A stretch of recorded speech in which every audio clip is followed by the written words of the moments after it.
할렐루야. 우리 앞뒤 좌우로 이렇게 인사하겠습니다. 하나님께서 도와주시고 함께 하십니다. 한 번만 더 인사하겠습니다. 내 곁에 있어 주셔서 감사합니다.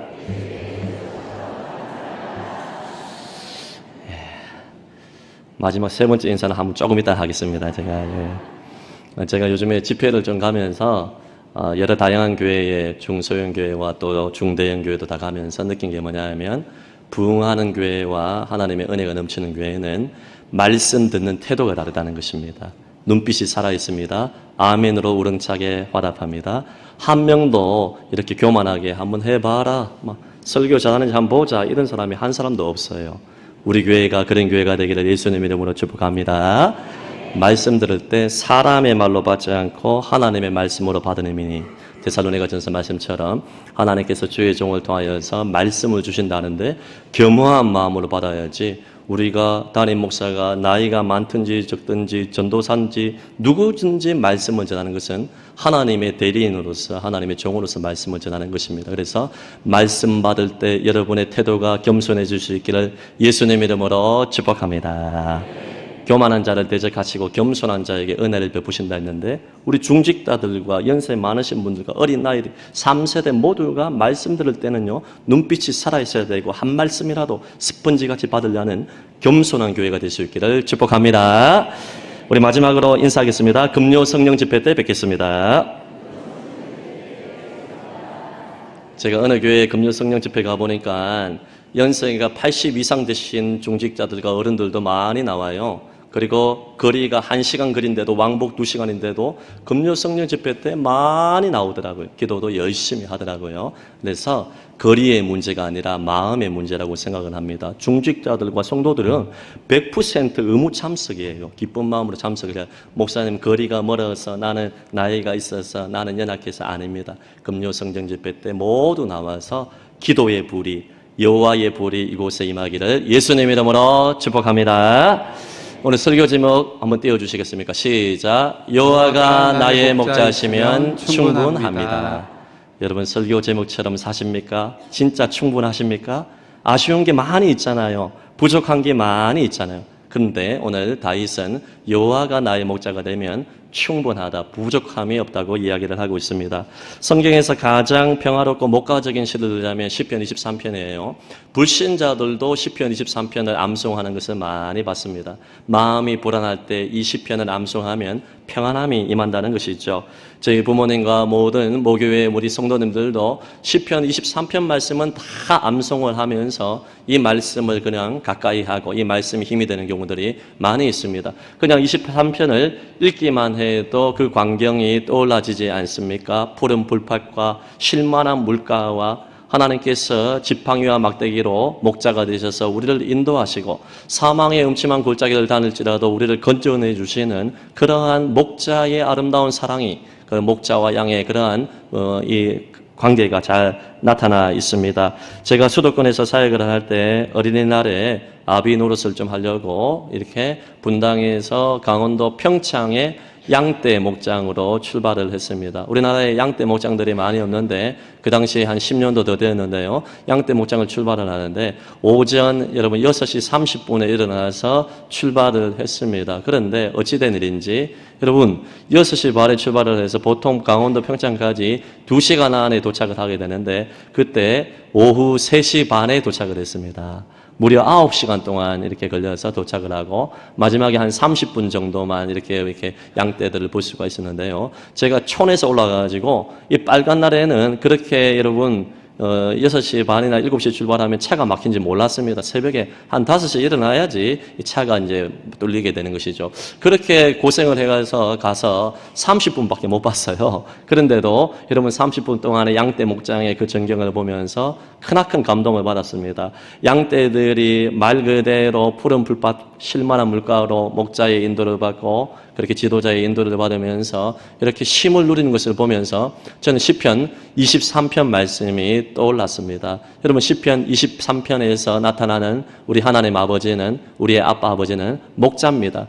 다윗은 이것을 너무나 잘 알았습니다, 여러분. 다윗은 목동이었기 때문에 목자와 양의 관계, 양이 목자가 없으면 안 된다는 것을 너무나 잘 알았기 때문에 하나님을 묘사를 할 때 여호와가 나의 목자가 되신다 이야기를 하고 있습니다. 자, 그런데 이렇게 아름답고 평화로운 이 목장의 모습을 연상을 하시는데 사실은 여러분 환경은 그렇지 않습니다. 다윗이 살아왔던 삶을 보게 되면 다윗의 삶은 사망의 음침한 골짜기에 달했습니다. 그래서 오늘 첫 번째로 이 다윗은 사망의 음침한 골짜기에 다녔습니다. 우리는 이것을 기억을 해야 됩니다. 우리가 살고 있는 이 땅도 마찬가지지 않습니까? 오늘 본문에 나오는 원수가 악한 것들이 그리고 여러 늑대와 이리들이 사망의 음침한 골짜기가 다윗과 같이 우리가 일상을 살아갈 때 맞이할 때가 많이 있습니다. 우리 삶 가운데 형통한 것보다는 결핍과 두려움과 원수들이 있습니다. 죽음의 그림자가 있습니다. 오늘 하루를 살면서도 얼마나 많은 사고와 질병들이 있습니까? 우리가 미래를 예측할 수가 없어요. 사망의 음침한 골짜기들이 우리 삶 가운데 많이 있습니다. 온 세상에 사는 사람들과 비교를 해보면 우리나라 사람들은 여러분 예전에 6.25 동란과 우리 할머니 할아버지 세대 말고 지금의 시대를 생각하면 우리나라 사람들은 전 세계에서 10% 안에 드는 사람입니다. 아무리 우리나라에서 가난한 사람이라 할지라도 여러분이 하루에 한 끼 이상을 먹을 수 있다면 여러분 인류의 15% 안에 드는 것입니다. 우간다 단기 선교를 가서도 경험을 했지만 수도 캄팔라 외곽에서는 여러분 하루에 우리나라 돈으로 여러분 500원, 600원으로 여러분 하루에 한 끼를 연명하고 있습니다. 바나나를 찢어서 바나나를 이렇게 푹 삶아가지고 여러분 그것을 하루에 한 끼 먹는 어린아이들이 부지기수로 많이 있습니다. 여러분이 하루에 커피 한 잔을 사 드실 수 있는 그러한 돈이 있다면 여러분은 세계에서 15% 안에 드는 사람들입니다. 우리가 수많은 사람들이 당장의 끼니를 걱정하며 교육이나 의료 혜택 없이 사는 사람들이 전 세계의 80% 이상 사람들이 그렇게 살고 있는데 우리는 얼마나 많은 것을 누리고 살고 있습니까? 그렇다고 우리에게 부족이 없는 것은 아닙니다. 돈은 벌어도 부족하고요. 우리가 자녀들을 혜택을 주고 하는 모든 것들을 살펴보면 의식주뿐만 아니라 우리의 모든 것 살펴보면요. 부족함 투성임을 알 수가 있습니다. 육적인 것뿐만 아니라 영적으로 모든 면에서 우리에게는 여러분 여러 가지 필요가 공급이 받아야 됩니다. 사업의 실패와 직장에서의 탈락과 여러 가지 사고와 질병으로 말미암아 우리는 부족함을 느낍니다. 뿐만 아니라 우리가 아픔이 많이 있어요. 인간관계 속에서 겪는 아픔과 시련들이 있죠. 내 자신의 연약함으로 인하여서 내 자신에 대한 실망이 있습니다. 생에 대한 공허함과 두려움들이 많이 있습니다. 여러분 또 나를 공격하는 사람들이 있습니다. 비판하는 사람들이 있습니다. 우리의 삶을 보면 사망의 음침한 골짜기라고 이렇게 고백하는 것이 저는 분명한 사실이라고 생각을 합니다. 얼마나 많은 사람들이 여러분 정신적인 스트레스를 하고 삶의 여러분 극단적인 선택을 하는 경우가 많습니까? 유럽과 같은 미국과 같은 복지 혜택이 잘 이루어진 곳에서도 여러분 정신적인 우울증이 너무나 많이 있고 정신적인 병들이 많이 있습니다. 우리나라도 마찬가지예요. 이 땅에서 안식처가 없어요. 쉴만한 물가가 없는 것 같습니다. 오늘 본문에서 다윗이 고백하고 있는 푸른 풀파 쉴만한 물가가 보이지 않는 것 같습니다. 그러면 우리는 어디에서 만족과 행복과 평안을 누릴 수가 있습니까? 그것은 여러분이 잘 알고 있듯이 목자 대신 여호와 하나님으로부터 우리는 평안과 만족과 내게 부족함이 없다는 고백을 할 수가 있는 것입니다. 여러분 시편 말씀들은 이 시편 말씀은 그야말로 신앙생활을 한 10년 이상 하신 분들은 수없이 많이 이 설교를 들었을 것입니다. 근데 여러분 말씀은 반복이에요. 밥을 매일 먹듯이 말씀을 계속해서 먹어야 되는 것입니다. 어떤 목사님은 이 시편 23편 말씀을 여러분 무려 95번을 설교를 연속으로 하셨는데요. 저도 다음에 기회가 되면 이제 몇 번을 하고 싶은 마음이 있는데 오늘은 이 본문 전체를 통하여서 목자 대신 여호와를 살펴보고 함께 은혜를 받고자 합니다. 말씀드렸듯이 다윗은 목동 출신이기 때문에 양에게 있어서 목자가 너무나 절대적으로 필요하다는 것을 알았습니다. 양은 여러분 특징이 뭐냐면 미련하고 우둔하고 시력이 좋지 못합니다. 몇 년 전에 그런 일이 있었는데요. 실제 일인데요. 터키에서 목동이 양을 치는데 자신이 치고 있는 1000마리 가까이 되는 양 중에서 4분의 1에 해당되는 무려 250마리가 계곡에 낭떠러지에 떨어져 죽게 되었는데 여러분 첫 번째 목자를 따르지 않았던 첫 번째 양이 잘못된 낭떠러지에 여러분 시력이 좋지 못하니까 떨어지게 되었는데 양이 좀 똑똑하고 시력이 좋으면 안 따라가면 되는데 계속해서 그 길을 따라가다가 무려 250마리가 즉사하는 그런 일들이 일어나게 되었습니다. 그만큼 양은 시력이 좋지 못합니다. 목자의 인도를 받아야 됩니다. 어디에 푸른 풀밭이 있고 쉴만한 물가가 있는지 모릅니다. 여러분 이스라엘 성지순례를 가면 우리가 생각하는 강원도 양떼 목장과 같은 푸른 풀밭이 있는 것이 아닙니다. 곳곳이 전부 다 광야입니다. 가끔씩 여러분의 풀이 있습니다. 그리고 쉴만한 물가, 오아시스 같은 것도 찾아가야 됩니다. 목자가 인도를 해야 돼요. 양은 어리석고 미련하고 눈이 좋지 못합니다. 우리가 생각하는 양은 순하다고 생각을 하는데, 물론 틀 깎는 자 앞에서 잠잠한 양을 예수님으로 비유하면서 틀을 깎을 때 잠잠하고 순한 면은 있지만, 양은 또 다른 면에서 고집이 너무나 셉니다. 고집을 부릴 때는 여러분 그 누구도 감당할 수 없을 정도로 고집이 세고 어리석고 미련한 것이 양의 모습입니다. 바로 저와 여러분의 모습이 그렇지 않습니까? 하나님이 말씀을 주었음에도 불구하고 목자가 되신 그분께서 우리를 인도하고 보호함에도 불구하고 영적인 눈이 가려워져서 깨닫지 못하고 어리석은 짓을 반복해서 합니다. 계속해서 죄를 짓습니다. 미련합니다. 영적인 눈이 시력이 좋지 못하여서 잘못된 선택을 하는 경우들이 얼마나 많습니까? 여러분 양은 목자가 없으면 양 노릇을 할 수가 없고 생존할 수가 없는 것입니다. 마찬가지로 저와 여러분의 삶 가운데 사망의 음침한 골짜기를 다니는 이 인생 가운데 여호와 하나님께서 목자가 되어 주셔야만 합니다. 성안의 성도 여러분, 양떼와 같은 우리의 삶 가운데 여호와 하나님을 나의 목자로 모실 수 있기를 예수님 이름으로 축복합니다. 오늘 첫 번째로 여러분 우리가 기억해야 될 게 뭐냐면, 그가 나를 푸른 풀밭에 누이신다 이야기를 하는데, 여러분 푸른 풀밭에 눕는 것을 생각해 보세요. 양떼 목장에서도 제가 잠깐은 봤지만 양은 누워있는 경우가 잘 없어요. 어떤 조건이 이루어져야지 양이 눕게 되냐 하면, 안식을 누리게 되냐 하면 네 가지가 있는데, 첫째는 양들이 배고픔과 목마름으로부터 이 모든 문제가 해결돼야 돼요. 물을 마시고 배가 부를 때 눕게 되는 것입니다. 두 번째는 두려움이 없어야 돼요. 주변에 늑대와 이리와 사자와 같은 것들이 맹수가 없다는 것이 안전이 보호될 때, 목자가 지키고 있다는 그 두려움이 사라질 때 눕게 됩니다. 세 번째는 양들 사이에 싸움이나 긴장이 있을 때는 절대로 눕지 않습니다. 사람들도 그렇지 않습니까? 사람들과의 관계 가운데 갈등이 있고 미움, 다툼, 시기, 질투가 있게 되면, 분쟁이 있으면 마음에 평안이 없어요. 밤잠이 오지 않습니다. 마찬가지예요. 여러분 네 번째는 뭐냐면, 해충이 붙게 되면 잠을 못 잡니다. 양의 코의 점막에 있는 그곳에 파리가 들어와서 알을 부화시켜, 애벌레를 부화시켜서 머릿속에 들어가게 되면 양이 완전히 미쳐버려서 머리를 박고 죽는 경우들이 많이 있습니다. 그 해충으로부터 자유할 때 양이 눕게 되는 것입니다. 여러분 이 시에서 양들이 이 네 가지 문제와 비교될 다윗 자신의 이 문제들과 이게 대치를 하고 있는데요. 다윗은 우리를 대신해서 대입시킬 수가 있는 것입니다. 우리도 마찬가지예요. 사망의 음침한 골짜기와 같은 것은 대표적으로 우리가 인생 살아갈 때 이 네 가지입니다. 영적인 배고픔과 목마름, 육도 포함되는 것이죠. 그리고 두려움과 원수와 해충으로부터 자유할 때 우리가 푸른 불밭에 누워서 안식을 누릴 수가 있는 것입니다. 그러므로 저와 여러분 이 본문을 볼 때 목자 되신 여호와 하나님, 아빠 아버지 되신 그분께서 이 네 가지 문제를 어떻게 해결해 주는지 살펴보고 은혜를 받고자 하는데, 첫째, 배고픔과 목마름은 하나님께서 어떻게 해주시냐. 시작. 하나님께서는 우리를 푸른 초장과 잔잔한 물가로 인도해 주신다. 오늘 본문에 나와 있듯이 푸른 초장으로 목자가 인도해 줘야지만은 풀을 뜯어먹고 살 수가 있고 배가 부를 수가 있는 것이고, 쉴만한 물가를 목자가 안내하지 않으면 양은 다른 동물과 같이 물을 마실 수가 없어요. 생존할 수가 없는 것입니다. 우리가 인생 살아가면서 가장 서글프고 어려운 게 뭡니까? 우리 어르신 세대, 할머니, 할아버지 세대 가운데, 우리 장로님 세대 가운데서는 배가 고픈 것이 가장 서럽고 힘들다 그렇게 이야기를 하시지 않습니까? 배고픈 고통이 이루 말할 수가 없는 것입니다. 여러분 뿐만 아니라 영적인 배고픔, 우리가 영적으로 궁핍하여 말씀을 먹지 못하고 말씀을 여러분 공급받지 못하면 그만큼 고통스러운 것이 없습니다. 주님께서 우리를 초대를 하시는데 좀 길지만 말씀의 뜻을 생각하면서, 주님의 은혜를 생각하면서 이사야 55장 1절에서 3절 말씀 보겠습니다. 시작. 오호라 너희 모든 목마른 자들아 물로 나오라. 돈 없는 자도 오라. 너희는 와서 사 먹되 돈 없이 값 없이 와서 포도주와 젖을 사라. 너희가 어찌하여 양식이 아닌 것을 위하여 은혜를 달아주며 배부르게 하지 못할 것을 위하여 수고하느냐. 내게 듣고 들을지어다. 그리하면 너희가 좋은 것을 먹을 것이며 너희 자신들이 기름진 것으로 즐거움을 얻으리라.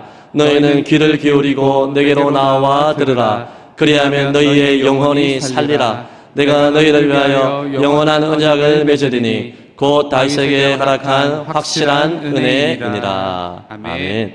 이 세상의 쾌락과 돈, 인기, 명예와 썩어질 것에 여러분 마음을 두지 마시고 우리 주님의 초청에 돈은 없는 자도 목마른 자도 모두가 와서 양식을 내게 먹어라, 사서 먹으라고 말하는 주님의 음성을 듣고 여호와 하나님의 인도를 받아 풍성한 말씀의 꼴과 기도의 자리에 나와 주님의 채우심을 경험하는 성도의 삶을 살아가시기를 예수님 이름으로 축복합니다.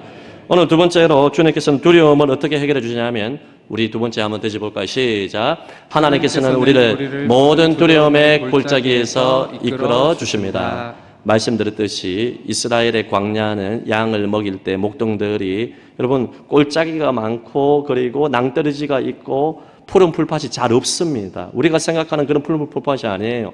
곳곳에 암초들이 있고 곳곳에 광야의 모든 그런 메마른 땅입니다. 그곳에서 사망의 음침한 골짜기를 만날 때 양은 어찌할 줄은 모르지만은 우리 주님께서 말씀하시잖아요. 내가 사망의 음침한 골짜기에 다닐지라도 해를 두려워하지 않을 것은 주께서 나와 함께 하심이라. 우리 인생에게 가장 두려운 것은 죽음입니다. 죽음 앞에 장사가 어디 있습니까? 오늘 당장 부름을 받는다면 돈, 인기, 명예 뭐가 필요해요? 아무것도 필요 없어요. 목숨을 여러분 돈으로 살 수가 없는 것입니다. 나의 재력으로 살 수가 없는 것입니다. 사망의 음침한 골짜기는 육신의 죽음뿐만 아니라 우리의 삶에 찾아오는 여러 가지 외적인 두려움, 내적인 그런 어려움을 뜻하는 것입니다. 이러한 사망의 골짜기를 지날 때 여러분 목자 되신 그분께서 골짜기에서 우리를 건져주시는데 주의 지팡이와 막대기가 나를 아니한다. 여러분 지팡이의 역할은 뭐냐면 지팡이의 끝이 동그란 모양으로 해가지고 이 양들이 수풀과 구덩이에 빠졌을 때 건져내는 역할을 하거든요. 사망의 음침한 구덩이에 빠졌을 때 지팡이로 건져주시고 막대기의 역할은 두 가지입니다. 그 역할이 뭐냐면 첫째는 막대기는 양들이 어리석고 미련하여 사망의 음침한 골짜기와 낭떠러지로 스스로 몰고 가고 죽음의 길을 갈 때 막대기로 때려서라도 이끌어주는 것입니다. 우리가 인생 살아갈 때 어리석고 미련하고 완악하여 계속해서 죄된 길로 가고 죽음의 길로 가고 죽음의 골짜기로 우리가 스스로 죄를 짓고 나아갈 때 주님께서는 육체의 질병과 여러 가지 자녀들의 시련을 통하여서 때로는 여러 가지 연단을 통하여서 막대기로 때려서라도 우리를 이끌어 주시는 것입니다. 주님의 책망을 받고 징계를 받는 것이 복입니다. 여러분 사망의 죽음의 골짜기에서 영원한 지옥 행불로 빠지는 것보다는 주님의 막대기로 침을 받아서 주님께 이끌림 받아 바른 길로 돌아오는 것이 하나님의 은혜인 줄로 믿습니다. 또 막대기 두 번째 역할은 뭐냐면 늑대와 이리와 같은 맹수들이 나타났을 때 여러분 다윗이 그랬잖아요. 물맷돌과 더불어서 막대기로 그 늑대와 이리를 내리침으로 말미암아 심지어 다윗은 여러분 사자까지도 잡았다고 이야기하지 않습니까? 여러분 막대기의 역할이 바로 이와 같은 역할입니다. 여러분 사탄 마귀가 우리를 공격하고 원수들이 우리를 공격할 때 이 막대기로 주님께서 우리를 보호해 주시고 막아 주시는데 성경 말씀 보게 되면 자기 이름을 위하여서 의의 길로 인도하신다. 우리가 택한 백성이고 그분의 아들, 딸이기 때문에 하나님의 거룩한 이름이 우리에게이기 때문에 우리가 비록 넘어지고 실족하고 하나님을 거역했다 할지라도 하나님은 최종적으로 자신의 거룩한 이름 때문에 양떼인 저와 여러분을 의의 길로 인도하신다. 할렐루야. 이러한 은혜가 있기를 예수님 이름으로 축복합니다. 오늘 세 번째로 원수로부터 우리를 어떻게 하냐면 말 그대로 하나님께서는 우리를 모든 원수에게서 건져주신다. 뿐만 아니라 원수의 목전에서 상을 베풀어 주신다. 야, 있을 수 없는 일이에요. 다윗의 원수 중에 한 명이 자신의 장인이었던 사울이었습니다. 수천 명, 수만 명의 군사를 이끌고 다윗을 대적해서 죽이려고 했는데 결국에는 우리 종국적인 우리 결과를 알고 있잖아요. 다윗이 여러분 원수의 목전에서 여러분 밥상을 차려주시는 하나님의 은혜를 경험하고 다윗이 이스라엘의 선왕이 되고 메시아의 조상이 되는 놀라운 역전의 은혜, 원수의 목전에서 상을 베풀어 주시는 은혜를 경험했고요. 기름을 내 머리에 부으셨으니 내 잔이 넘친다. 기름을 말씀드렸듯이 해충들이 있을 때 머리에 올리브 기름을 바르게 되면 해충을 죽이는 역할을 하겠어. 치료의 역사를 말하는 것입니다. 평안을 주는 것입니다. 우리를 안위하는 것입니다. 뿐만 아니라 제사장과 선지자 왕과 같은 존귀한 자들에게 기름을 부었어요. 존귀한 양으로 만들어 주신다는 것입니다. 원수에게서 우리를 건지실 뿐만 아니라 우리를 존귀한 양으로 만들어 주시고 보석 같은 존재로 만들어 주시고 우리를 치료하시고 우리를 회복시켜 주시는 그 하나님 아빠가 우리의 목자인 줄로 믿습니다. 여러분, 주님께서 원수에게서 또 우리를 지켜주시고 보호해 주시는 것입니다. 그러므로 저와 여러분은 인생 살아가면서 직장 생활하고 사업과 사람들 만나면서 부당하게 우리를 괴롭히는 원수가 분명히 있을 것입니다. 원치 않게 괴롭히는 사람이 있고 오해해서 억울한 일을 당하고 있을 때 보복하고 싶은 마음이 들 때마다 그 원수 갚는 것을 하나님께 맡겨야 돼요. 목자에게 맡기게 되면 주님이 다 해결해 주시는 것입니다. 주님이 전화위복시켜 주시는 것입니다. 주님이 변화시켜 주시는 것입니다. 주님이 역사해 주시는 것입니다. 아멘 할 때까지 해야 되는데 할렐루야. 여러분 마지막 네 번째로 하나님께서는 우리를 당신의 집으로 인도하십니다. 여호와의 집으로 인도하십니다. 우리 마지막으로 6절 말씀 한번 읽어볼까요? 6절 말씀 시작. 내 평생의 선하심과 인자하심이 반드시 나를 따르리니 내가 여호와의 집에 영원히 살리로다. 아멘. 어린 3살 배기 아기가 여러분 길을 걸어갈 때 뜨거운 태양빛을 걸어갈 때 엄마가 항상 뒤에 따라다닙니다. 걷고 싶어서 뛰어가는데 넘어지기도 하고 실족하기도 하고 그리고 여러분 실수하여서 코가 깨지기도 하고 그럴 때가 있는데요. 그럴 때마다 엄마가 뒤에서 따라가면서 계속해서 졸졸졸 피로를 채워주고 안아주고 품어주듯이 평생의 선하심과 인자하심 하나님의 사랑이 우리를 따라다닌다. 이게 얼마나 감사해요. 성도 여러분, 여러분이 직장 갈 때, 사업대회 갈 때, 사람을 만날 때 여러분 혼자가 아니에요. 성령님이 우리의 배후에 계십니다. 예수님이 우리와 함께 하십니다. 하나님이 우리의 목자가 되십니다. 여러분 뒤에 계셔서 선하심과 인자하심이 정녕 나를 따른다 이야기하고 있습니다. 여러분은 혼자가 아니에요. 여러분은 고아가 아닙니다. 영적인 고아가 아니에요. 성령님이 함께 하시고 하나님 우리 목자가 되시는 것입니다. 여러분 오늘 본문에 보면 인자하심이 따르는데 내가 여호와의 집에 영원히 산다. 두 가지입니다. 이스라엘 백성들이 출애굽하고 나서 광야에 40년 동안 여러분 방황하는 양떼의 삶을 살았는데 여호와 하나님께서 목자가 되셔서 전국적으로 가나안 땅에 여러분 젖과 꿀이 흐르는 땅으로 인도했는데 그곳에 성전을 세웠잖아요. 그리고 광야에서도 성막을 세웠잖아요. 여러분 성막은 사실은 텐트입니다. 텐트.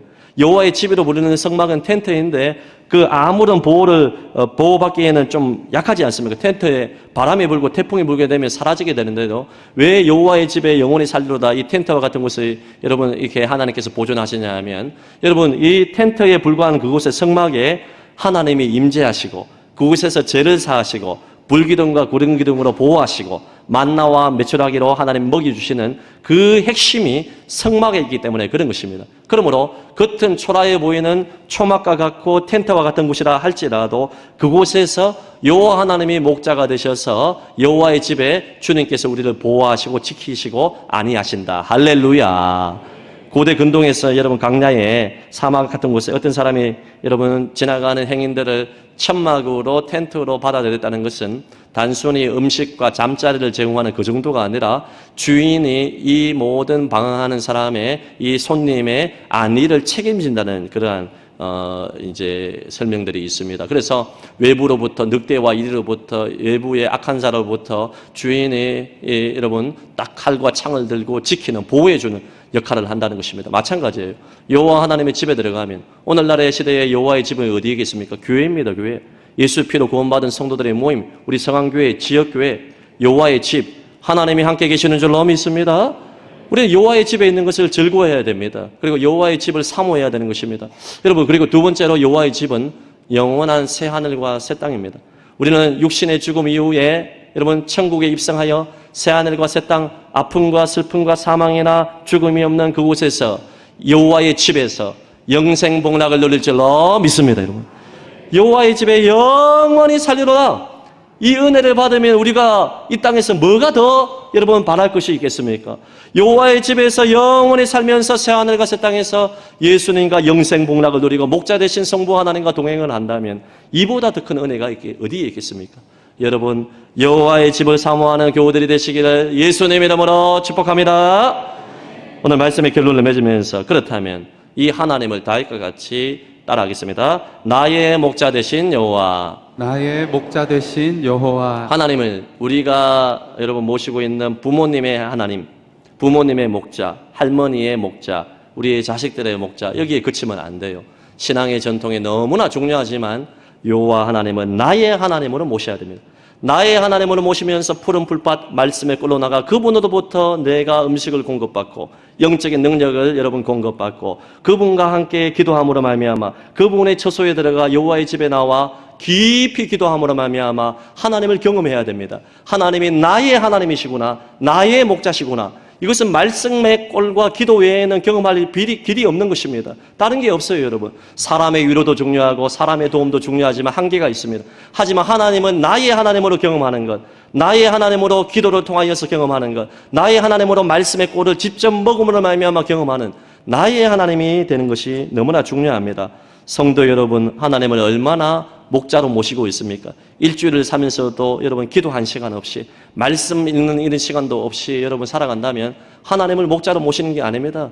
여호와 하나님께서 말씀과 기도를 통하여서 우리를 친히 푸른 풀밭과 여러분 실만한 물가로 인도하시고, 사망의 음침한 골짜기를 달릴지라도 말씀으로 동행하시고, 우리가 고통 가운데 있다 할지라도 기도함을 통하여서 하나님을 나의 목자로 경험하는 이 경험이 없다면 진정한 크리스찬이 아닙니다. 저는 성안의 모든 교우들이 하나님을 나의 목자로 기도와 말씀을 통하여서 경험할 수 있기를 예수님 이름으로 축복합니다. 여러분, 마지막으로 어떤 사람들이 시를 썼는데요, 아주 재미난 시를 썼습니다. 요즘 모든 다음 세대와 우리 장년들도 마찬가지예요. TV와 유튜브와 쇼츠, 릴스가 시간을 다 빼앗아 먹습니다. 그리고 이것을 목자로 모시고 늘 모시고 사는 사람이 많은데, 이것을 풍자한 글인데요, 시편 23편을 풍자한 시를 제가 낭독해 드리겠습니다. 초등학교 6학년 때 제가 시 발표에 나가서 1등 했습니다. 하겠습니다. TV, 유튜브, 쇼츠, 릴스는 나의 목자시니 나의 영혼은 늘 부족함을 느끼리로다. 그것은 나를 늘 소파에 앉게 하고 그분의 이름을 위하여는 아무것도 하지 않게 하리로다. 그것은 세상의 것들에 대한 지식을 회복시켜주고 하나님의 말씀을 점점 멀어지게 하는도다. 그것은 나로 하여금 매주일 예배에 빠지게 인도해주며 하나님의 나라를 위하여는 아무것도 하지 않게 하는도다. 내가 100살까지 살더라도 TV를 늘 시청할 것은 TV는 나의 가장 가까운 동행자이기 때문이다. 여러분, 왜 이렇게 진지하세요? 그래서 그것은 소리를 들려주고 그림을 보여주고 나를 평안하게 만드는도다. 그것은 하나님의 말씀과 생각과 전혀 다른 나의 생각으로 내 머리를 채우며 나의 가족과 함께하는 중요한 것을 빼앗는도다. 정령선하지 않은 것이 나의 삶을 가득 채울 것은 너무 많은 시간을 낭비하였기 때문이다. 내 평생의 후회와 자책으로 살아가게 될 것이다. 아멘 하지 마세요, 여러분. 요래 살면 안 돼요. TV가, 유튜브가, 지나친 취미와 쇼츠와 릴스가 막, 우리 다음 세대 중고등학교 애들 보세요. 초등학교 애들 보세요. 늘 쇼츠, 릴스 보면서 막 이것이 목자예요. 여기 없으면요, 불안에 떨고 손이 떨리고 있습니다, 여러분. 그래서 어떤 목사님이 청소년 수련회 가지고 뭐라고 얘기하냐면, 요 문구를 늘 핸드폰에 붙여 다니라고 했는데요, 릴스와 쇼츠는 쓰레기다. 이렇게 붙여 다니라고 했습니다, 여러분. 우리가 나도 모르게 이곳에 늘 의지하면서 이 취미에 빠져가지고요, 말씀 한 장 읽지 않고 기도 한 시간 하지 아니하고 목자 되신 주님을 잊어먹고 살 때가 얼마나 많이 있습니다. 세상에 성공이 될 수 있습니다. 돈이 될 수가 있어요. 명예가 될 수 있어요. 집착이 될 수가 있습니다. 모든 것이 나의 목자가 되어서 주님을 잃어버리고 살 때 우리의 삶이 메마르게 되고 궁핍하게 되는 것이고 사망의 음침한 골짜기에서 완전히 무너지게 되는 것입니다. 대신 여호와 하나님을 목자로 모시게 살게 되면 풍성한 꼴을 먹게 됩니다. 기도로 통하여서 하나님이 나의 하나님을 경험하게 되고 부족함이 없으리로다. 이 경험을 할 수 있는 것입니다, 여러분. 마지막으로 한 2분 동안 영상을 보는데 2023년도에 실제로 있었던 일인데, 목자로 우리가 여호와 하나님을 목자로 모시는 사람이 평소의 삶이 어떤 삶을 살아야 되는지, 어떤 기도의 삶을 살아야 되는지 이거 보고 함께 기도하기를 원합니다. 잠깐 보겠습니다. 2023년 1월 첫 번째 월요일, 미국 오하이오주 신시내티 페이코 스타디움에서 미국 프로풋볼 리그 경기가 진행됐습니다. 강팀인 버팔로 빌스와 신시내티 벵갈스의 경기였기 때문에 결과를 예측할 수 없었습니다. 치열한 경기를 펼치고 있던 도중 충격적인 사고가 생중계로 전달됐습니다. 버팔로의 수비수 다마르 햄린이 상대팀 선수에게 태클을 시도한 뒤 일어나다가 정신을 잃고 쓰러졌습니다. 곧바로 의료진이 달려와 심정지 상태였던 햄린에게 심폐소생술을 시작했지만 의식은 돌아오지 않았습니다. 바로 그때 버팔로 선수들과 신시내티 선수들은 쓰러진 햄린의 주위를 둥글게 둘러싸기 시작했습니다. 그들은 서로 어깨동무를 하고 무릎을 꿇은 채 햄린을 위해 기도하기 시작했습니다. 이 상황을 중계하던 ESPN 해설자들도 방송을 잠시 멈추고 햄린을 위해 기도했습니다. 미국 프로풋볼 리그 해설가이자 선수로 활동했던 댄 올롭스키는 다마르 햄린을 위해 소리내어 기도했습니다. Maybe this is not the right thing to do, but it's just on my heart that I want to pray for It is. Damar Hamlin right now. We just want to pray. Truly come to you and pray for strength for Damar, for healing for Damar, for comfort for Damar. 공동 진행자인 로라 러트리지와 마커스 스피어스도 그의 기도에 눈을 감고 고개를 숙이며 아멘이라 답했습니다. 그날 수백만 명의 팬들이 다마르 햄린을 위해 기도에 동참했고 트위터에는 응원의 마음을 담은 해시태그 Pray for 다마르가 넘쳐났습니다. 또한 다마르 햄린이 입원한 신시내티 대학병원 인근 하이마크 스타디움 등 곳곳에서 기도 집회를 열었습니다. 기독교적인 토대를 버리고 세속적인 문화가 뿌리내린 미국에서 기도의 물결이 주요 미디어를 통해 전국으로 퍼져나간 것입니다. 사랑하는 성도 여러분, 우리의 배후에는 우리의 목자 되신 여호와 하나님이 계십니다. 그분이 우리의 아빠 아버지가 되십니다.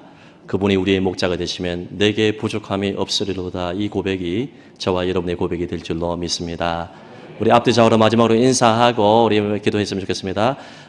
여호와 하나님께서 당신의 목자가 되십니다.